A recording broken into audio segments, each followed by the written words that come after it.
أعوذ بالله من الشيطان الرجيم. بسم الله الرحمن الرحيم. ربنا لا تجعلنا فتنة للقوم الظالمين ونجنا برحمتك من القوم الكافرين. صدق الله العظيم. الحمد للہ، اللہ کا فضل و کرم اور احسان ہے کہ ایک مرتبہ پھر اللہ رب العزت نے آپ کے سامنے ایک اور قرآن مجید کی دعا پیش کرنے کا موقع نصیب فرمایا۔ اللہ تعالیٰ سے دعا ہے کہ خیر و عافیت کے ساتھ یہ جو کورس ہم نے شروع کیا ہے قرآنی دعاؤں کے حوالے سے، اس کو مکمل کرنے کی توفیق نصیب فرما دے۔ آج ہماری 12ویں دعا ہے اور یہ سورہ یونس آیت نمبر 85 اور آیت نمبر 86 یہاں ان آیات پر مشتمل ہے۔ تو اس دعا کا ترجمہ اور پھر مفسرین نے جو تفسیر بیان کی ہوگی وہ آپ کے سامنے بیان کریں گے۔ تو اصل میں یہ جو آیت ہے، آیت نمبر 85، اس کا جو آغاز ہوتا ہے فقالو، یہاں سے آغاز ہوتا ہے، ٹھیک ہے۔ فقالو، تو ان سب نے کہا، علی اللہ، اللہ پر ہی، توکلنا، ہم نے بھروسہ کیا، اللہ ہی پر ہم نے کیا کیا؟ بھروسہ کیا۔ اب یہ دعا شروع ہوتی ہے، ربنا، اے ہمارے پروردگار، اے ہمارے پروردگار، اے ہمارے رب، لا تجعلنا، نہ تو بنا ہمیں، نہ تو بنا ہمیں، یعنی ہمیں مت بنا، فتنتن، آزمائش، فتنہ، للقوم الظالمین، سب ظالم لوگوں کے لیے۔ اے ہمارے پروردگار، ہمیں ظالم لوگوں کا تختہ مشق نہ بنائیں، ظالم لوگ ہمیں آزمائش میں نہ ڈالیں، ظالم لوگ ہمیں آزمائش میں نہ ڈالیں، ظالم لوگ ہمارے ساتھ ظلم نہ کریں اور ان کے لیے ہم تختہ مشق نہ بن جائیں۔ وَنَجِّنَا، اور اے ہمارے پروردگار، نجینا، نجات دے دیجیے گا ہمیں، برحمتک، اپنی رحمت کے ساتھ، من القوم الکافرین، سب کافر لوگوں سے، اپنی رحمت کے ذریعے ہمیں کافر قوموں سے نجات عطا فرمائے۔ ترجمہ سمجھ میں آ گیا؟ ربنا لا تجعلنا فتنة للقوم الظالمین ونجنا برحمتک من القوم الکافرین، اے ہمارے پروردگار، ہمیں ظالم لوگوں کا تختہ مشق نہ بنائے، یعنی ظالم لوگ ہمیں آزمائش میں نہ ڈالے، ظالم لوگ ہمارے ساتھ ظلم نہ کرے، ان کے لیے ہم تختہ مشق نہ بنے، اور اپنی رحمت کے ذریعے ہمیں کافر قوموں سے نجات عطا فرما دیں۔ تو یہ ان دعاؤں کا ترجمہ ہے جو آپ کے سامنے بیان کر دیا۔ امید کرتا ہوں ترجمے کی سمجھ آ گئی ہوگی آپ سب کو۔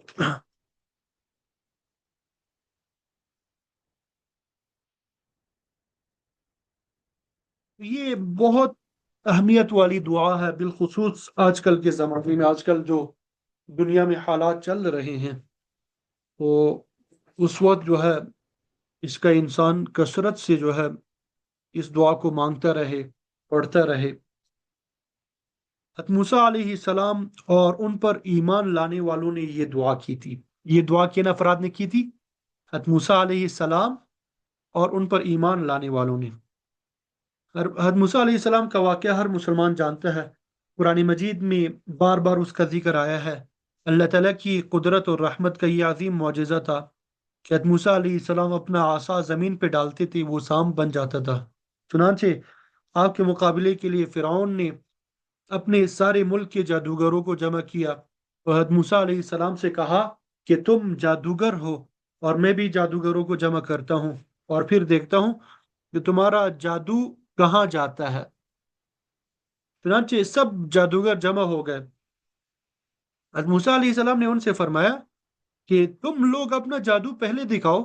چنانچہ وہ جادوگر جو لاٹھیاں اور رسیاں لے کے آئے تھے، وہ سب میدان میں جب پھینکی تو وہ سب سانپ بن گئے، چلنے شروع ہو گئے۔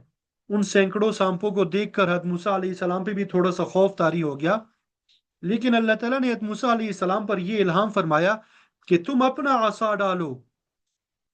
چنانچہ جب موسیٰ علیہ السلام نے اپنا عصا ڈالا تو وہ بھی بڑا سانپ بن گیا، اور جادوگروں کے سانپوں کو ایک ایک کر کے نگلنا شروع کر دیا۔ اس کے نتیجے میں وہ سارے سانپ جو ہے ختم ہو گئے، اب صرف موسیٰ علیہ السلام کا سانپ باقی رہا۔ جادوگروں نے جب یہ معاملہ دیکھا تو آپس میں کہنے لگے کہ اگر یہ کوئی جادو ہوتا تو ہم سے زیادہ جادو کو جاننے والا تو کوئی نہیں ہے۔ یہ جو کچھ کرشمہ ہماری آنکھوں نے دیکھا ہے یہ جادو نہیں ہو سکتا، یقیناً یہ اللہ تعالیٰ کی طرف سے ان کو پیغمبری کی نشانی دی گئی ہے، ورنہ یہ واقعہ اس طرح نہیں ہو سکتا تھا۔ تو یہ بات اللہ تعالیٰ نے ان کے دل میں ڈالی۔ اس کے نتیجے میں وہ سب جادوگر جو موسیٰ علیہ السلام سے مقابلہ کرنے آئے تھے، تو جو مقابلہ کرنے سے فرعون سے اجرت کا مطالبہ کر رہے تھے کہ ان لنا لاجرا ان كنا نحن الغالبین، یعنی اگر موسیٰ پر غالب آ گئے تو کیا ہمیں کوئی اجر ملے گا، کوئی انعام ملے گا؟ فرعون نے ان کے جواب میں کہا نعم وانکم لمن المقربین، جی ہاں کیوں نہیں، تم صرف انعام کی بات کرتے ہو بلکہ تمہیں اپنا مقرب بنا لیں گے۔ یہ بادشاہ کا مقرب بننا بہت بڑی بات ہے، بادشاہ بھی وہ جو خدائی کا دعوے دار ہو۔ تو بہرحال وہ جادوگر جو اتنی جوش خروش سے آئے تھے، فرعون سے انعام لینے کی تمنائیں لے کے آئے تھے، لیکن جب ان کی آنکھیں کھلی، موسیٰ علیہ السلام کا معجزہ دیکھا، تو سارے جادوگر سجدے میں گر گئے اور کہا کہ آج ہمارے سامنے حقیقت کھل گئی۔ یہ کہا آمنا برب ہارون و موسیٰ، کہ ہم ہارون اور موسیٰ علیہ السلام کے رب پر ایمان لائے۔ موسیٰ اور ہارون علیہ السلام کا نام اس لیے لیا کہ اگر صرف اتنا کہتے کہ آمنا باللہ یا آمنا بربنا، کل میں نے آپ کو بتایا تھا آمنا برب العالمین، فرعون کو یہ مغالطہ ہو سکتا تھا کہ یہ جادوگر میرے بارے میں کہہ رہے ہیں، اس لیے کہ وہ خود خدائی کا دعوے دار تھا کہ میں خدا ہوں، میرے علاوہ کون خدا ہو سکتا ہے، اور یہ جادوگر مجھے سجدہ کر رہے ہیں، میرے اوپر ایمان لانے کا اعلان کر رہے ہیں۔ لیکن جادوگروں نے صاف کہہ دیا کہ ہم موسیٰ اور ہارون علیہ السلام کے رب پر ایمان لائے ہیں، یعنی جس رب کی نشاندہی موسیٰ اور ہارون علیہ السلام نے کی ہے اس رب پر ایمان لائے ہیں۔ فرعون یہ سن کے ہکا بکا رہ گیا کہ یہ جادوگر ابھی تو مجھ سے انعام کا مطالبہ کر رہے تھے اور ابھی انہوں نے سجدہ کر لیا اور موسیٰ اور ہارون علیہ السلام کو پیغمبر تسلیم کر لیا اور میرا سارا کھیل جو ہے وہ بگاڑ دیا۔ تو فرعون نے یہ اعلان کر دیا لَأُقَطِّعَنَّ أَيْدِيَكُمْ وَأَرْجُلَكُمْ مِنْ خِلَافٍ ثُمَّ لَأُصَلِّبَنَّكُمْ أَجْمَعِينَ، کہ تم نے میری اجازت کے بغیر یہ حرکت کی ہے، میں تم سب کے ہاتھ پاؤں مخالف سمت کے ساتھ کاٹوں گا، میں تم سب کو سولی چڑھاؤں گا اور دنیا تمہارا تماشا دیکھے گی۔ یہ اعلان وہ فرعون کر رہا ہے جو خدائی کا دعوے دار ہے، جس کے پاس زبردست فوج ہے۔ اب ایسا سمجھے گویا کہ یہ ٹرمپ جو ہے یہ اعلان کر رہا ہے، اس زمانے کا ٹرمپ تھا یہ۔ لیکن جب ایمان جو ہے دل میں گر کھر جاتا ہے، ایمان کی بشاشت اور اس کا نور دل میں داخل ہو جاتا ہے، تو کسی ظالم کے ظلم کی انسان پرواہ نہیں کرتا۔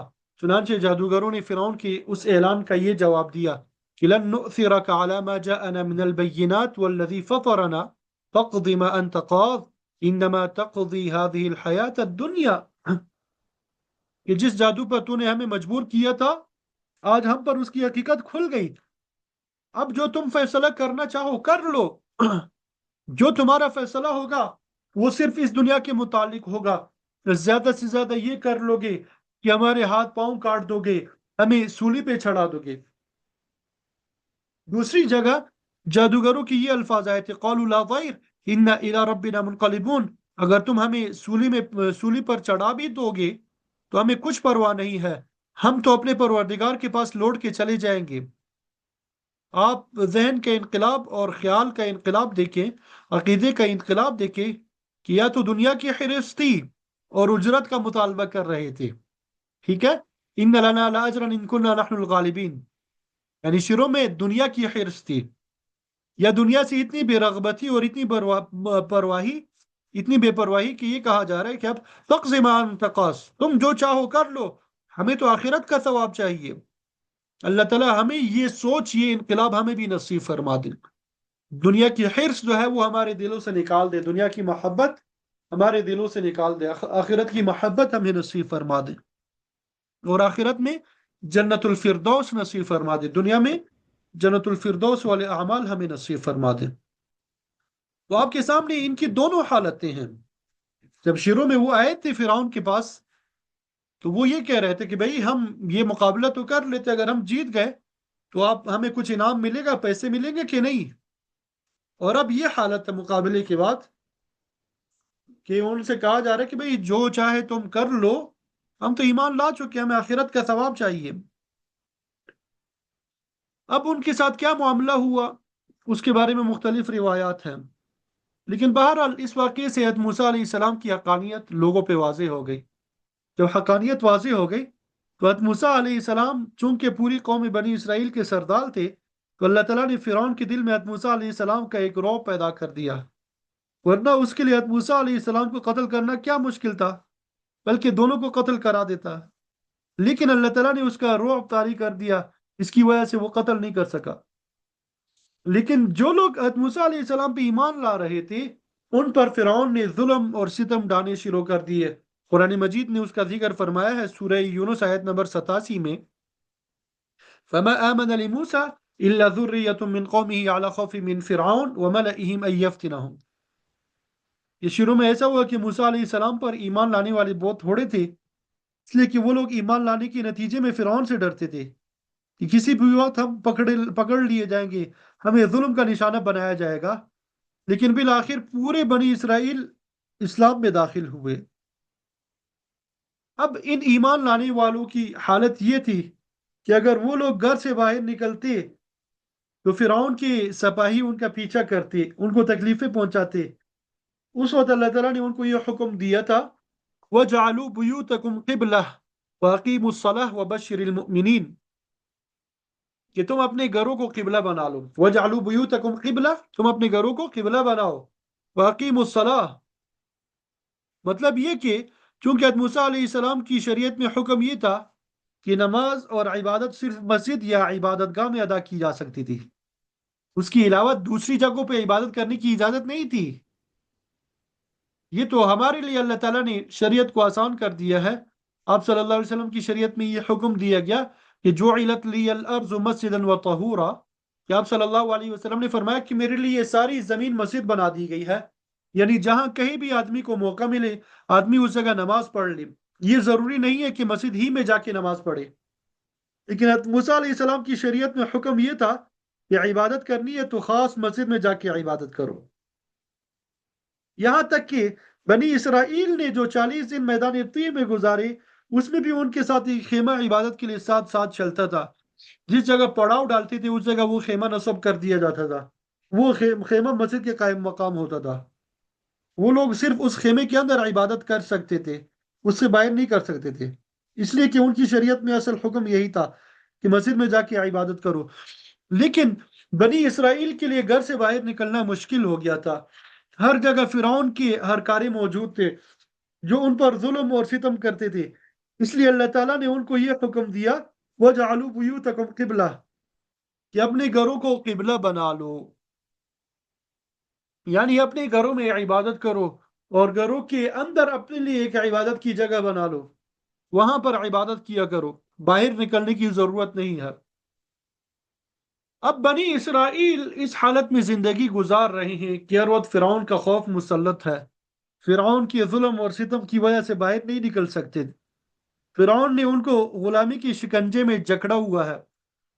اس موقع پہ حضرت موسیٰ علیہ السلام اور آپ کے پیروکار نے یہ دعا مانگی، ربنا لا تجعلنا فتنة للقوم الظالمین ونجنا برحمتک من القوم الکافرین، اے ہمارے پروردگار ہمیں ظالموں کا تختہ مشق نہ بنائیے، ہمیں ایسی آزمائش میں مبتلا مت کیجیے کہ جس کے ذریعے ظالم قوم ہم پہ غالب آ جائے، ہم اس کے ظلم اور ستم کا شکار بنتے رہیں، ہمیں اپنی رحمت سے کافر لوگوں سے نجات عطا فرما دے۔ اللہ تعالیٰ پوری امت مسلمہ کو ظالم اور کافر قوموں سے نجات نصیب فرما دے۔ تو اب آپ دیکھیں جب کسی دشمن سے مقابلہ ہوتا ہے تو اصل بات جو دنیا میں سمجھی جاتی ہے وہ یہ کہ اس دشمن سے مقابلے کے لیے کچھ تدبیریں سوچی جائے، کچھ اسلحہ جمع کیا جائے، لشکر تیار کیا جائے، اور پھر اس لشکر کے ذریعے میدان جنگ کے اندر مقابلہ کیا جائے۔ لیکن بنی اسرائیل فرعون کے ظلم کی وجہ سے ویسے ہی دبے ہوئے اور پسے ہوئے تھے۔ اس لیے مسئلہ یہ تھا کہ ہتھیار کہاں سے لائے، اتنی بڑی فوج کہاں سے لائے جس کے ذریعے فرعون کے لشکر سے مقابلہ کر سکے۔